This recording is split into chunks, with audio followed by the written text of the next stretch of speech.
നമസ്കാരം. CPM-നോട് എതിർപ്പുണ്ട്.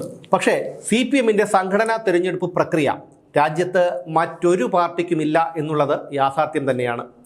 അവരുടെ തിരഞ്ഞെടുപ്പ് പ്രക്രിയ അത് 3 കൊല്ലം കൂടുമ്പോൾ മാസങ്ങൾ കൊണ്ട് നടക്കുന്നതാണ്.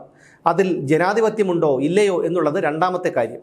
Branch committee, local committee, area committee, ജില്ലാ കമ്മിറ്റി, സംസ്ഥാന കമ്മിറ്റി, കേന്ദ്ര കമ്മിറ്റി, ഇങ്ങനെ പല തലങ്ങളിലൂടെ 2-3 മാസങ്ങൾ എടുത്ത് നടപ്പിലാക്കുന്ന ഒരു പ്രക്രിയയിലൂടെയാണ് CPM അവരുടെ സംഘടനാ സംവിധാനം തീരുമാനിക്കുന്നത്.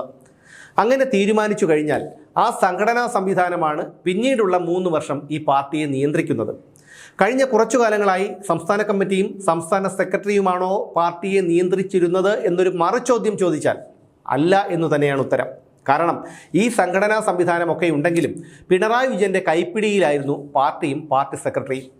CPM പ്രതിപക്ഷത്തായിരുന്നാലും ഭരണപക്ഷത്തായിരുന്നാലും അതിൻ്റെ സംഘടനാ സംവിധാനം അതിൻ്റേതായ രീതിയിൽ പ്രവർത്തിക്കും.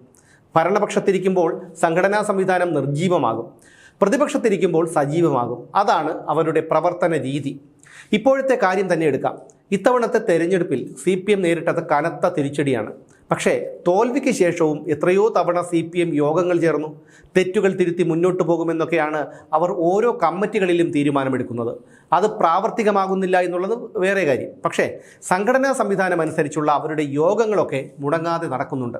സംസ്ഥാന കമ്മിറ്റി തീരുമാനിച്ചത് താഴെ ബ്രാഞ്ച് കമ്മിറ്റികൾ മുതൽ തോൽവിയെക്കുറിച്ച് ചർച്ച ചെയ്യണമെന്നാണ്.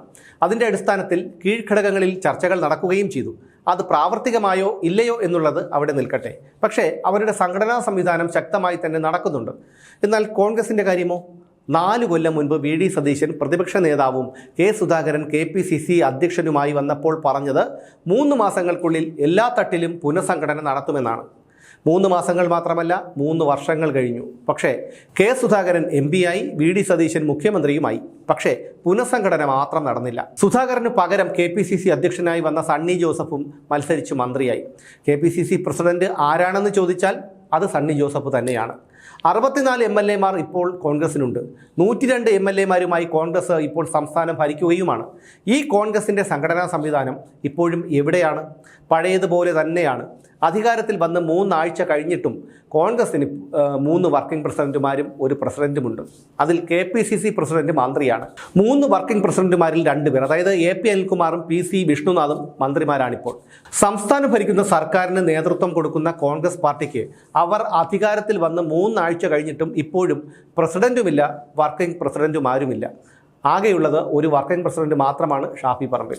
സർക്കാർ അധികാരത്തിൽ വന്നിട്ട് പാർട്ടിയുമായി ബന്ധപ്പെട്ട എന്തെങ്കിലും ചർച്ചകൾ നടത്തിയോ?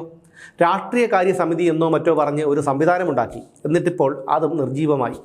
താഴെത്തട്ടിലുള്ള അണികൾ പോലും അസംതൃപ്തരാണ്. ഇതൊക്കെ തുറന്നു പറഞ്ഞാൽ അത് പാർട്ടിക്ക് അപമതിപ്പുണ്ടാക്കുമെന്നുള്ളത് കൊണ്ട് മാത്രമാണ് പലരും സഹിച്ചിരിക്കുന്നത്. അധികാരം കിട്ടിയതിൻ്റെ ആഹ്ലാദത്തിൽ പാർട്ടിയെക്കുറിച്ച് മറന്ന അവസ്ഥയാണ് പല നേതാക്കൾക്കും.